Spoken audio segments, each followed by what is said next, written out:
Hi, my name is Jay Lewis, and my mission is to improve simulations to make better decisions. Um, this means a reality check on ideas. Some ideas, like the James Webb Telescope, um, the they were good ideas. The original budget um, was not. It ended up costing way more than they said, and it took far longer, decades longer. As impressive as it is, it's 20-year-old technology, but it really worked. So all the simulations that led to the actual performance have been proven. Um, Whatever process they came up with to create the schedule, I'm curious. It's disproven. They got it done, but the cost and time was, um, it would have bankrupted a startup company. It would need so much reinvestment. Almost no one has that sort of tenacity that the government can provide. Um, so, what is testable? Uh, the reality is a simulation needs to have some assumptions that take into account uncertainties and errors. Um, these models we use, we oversimplify them to make the simulation better. Uh, at some point, the oversimplification becomes a maybe just not true. Theranos is an interesting example. Um, it looks to me as an outsider that the technology is totally possible. Um, the I think the problem was that the schedule that they had proposed was not, and so they were faking data in order to match what investors expected. And I guess they assumed they would fake it until they made it, and eventually reality caught up, and uh, the rest is history. So the point of these simulations is to make decent decisions and help get funds where they belong. So when a Theranos takes funds, they're basically starving other opportunities that maybe aren't as well polished, but are worth investing in. Um, so today I will talk about space debris. Um, an idea for space debris, um, the default is to deorbit everything, and a really large chunk in the near future that falls in that category is the International Space Station. Within a decade, NASA plans to spend money moving it into an orbit where it will burn up in the atmosphere and the remains will crash in the ocean. Um, this is probably a least cost strategy. Uh, I think if we salvage it or parts of it and maintain other parts for the future, um, that would be a far better use. And the salvage has value, a lot of value. Uh, so the question is, how much would it cost to preserve parts of it and salvage parts of it, and maybe move the unworthy and unsalvageable parts to burn up in the atmosphere still. So that would be a fraction of the total. So this is a great chart from NASA. The ISS is at 420 kilometers altitude. The This chart only goes to 500, basically below that. It takes energy to keep anything in orbit. The ISS boosts itself about once a month.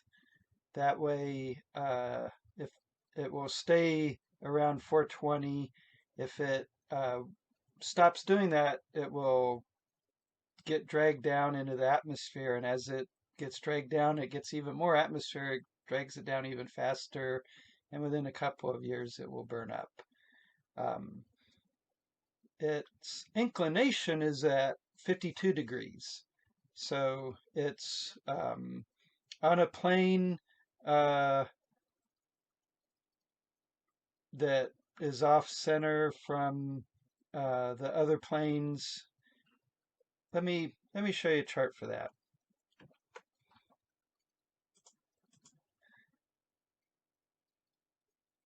The orbit here is showing two planes. They're probably about 45 degrees apart. Um, what's interesting about this, it's showing the energy it will take to change the plane. Theta is the plane. Um, Everything's in reference to everything else, so you could consider this like 0 degrees, and the other plane would be 45. In our example, we were looking at 52 degrees, and so a plane change to 62 degrees would be a 10-degree change, and that would take some energy. Um, it also takes energy to get to higher orbits. The blue and red circles are apogee and perigee. Those are also interesting. Um, Let me show you a slide for that. So if this is the Earth, an orbit like this would be a small perigee. It's the closest point, and the apogee is the highest point from the Earth. A circular orbit would have the apogee and the perigee about the same.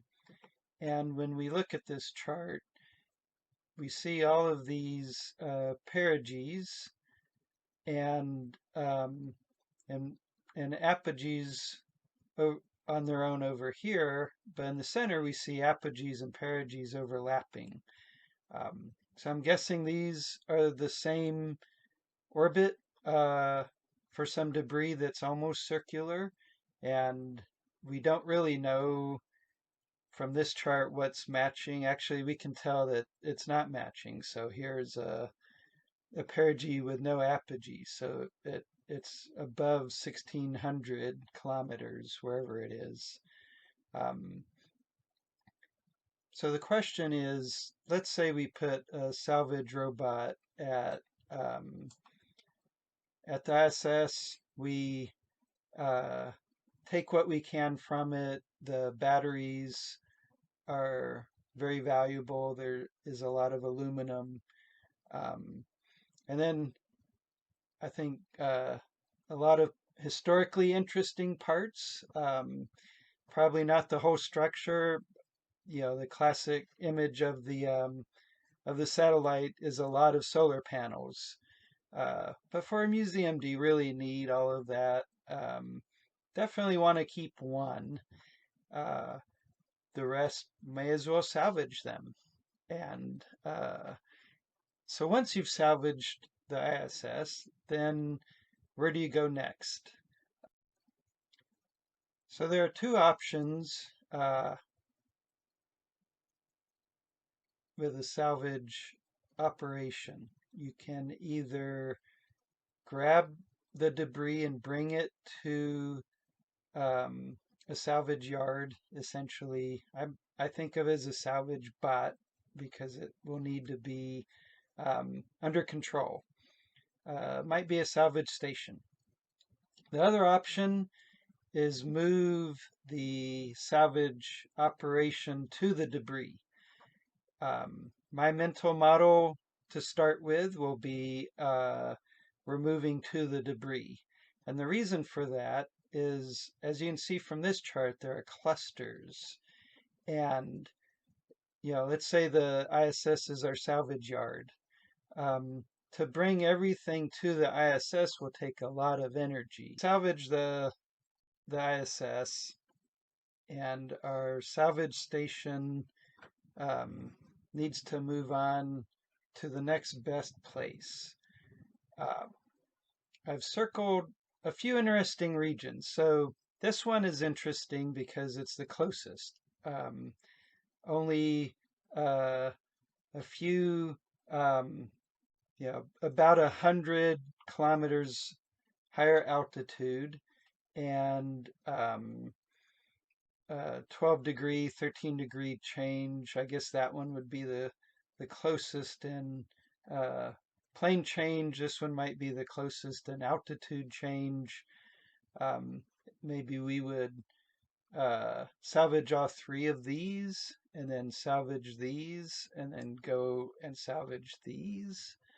Um, Perhaps not. Perhaps it would make more sense to do a much larger inclination change, and again, almost the same altitude, uh, but now the follow-up would be a lot of these. It looks like a much denser collection of debris to work on. And, the idea is it's a for-profit um, entity. That means the energy spent um, going to these places and doing the salvage operations and providing a useful um, either raw aluminum or raw nickel or partially, maybe some panels can be disassembled and reused as is. Whatever it is, it needs to be something valuable that can then pay for the next one, and maybe enough to pay for making more salvage stations. And and if the first one is busy over here, maybe the second one goes straight to this cluster, or maybe that one. Um, so this is this is the target space in space. What we need is a model to simulate um, these the pros and cons of the energy that it takes to go to these places. And then for a business model, you also need to know what is the value of the things, who might be the customer. But this is enough for now. Today I covered the inclination and altitude energy cost um, related to salvaging this debris. I'll leave the 3 links in the video that if you want to explore any of this further, uh, the hit the like button and subscribe if you want to see more content like this. I will make a video every Friday. Um, if you don't like it, go ahead and leave a comment uh, explaining what you would like to see that can be better. I see a lot that can be better, so it's always perfectionism versus getting something out that might be useful that can be improved on. Um, that's all for now. Thank you for your time, and I'll see you in the next one.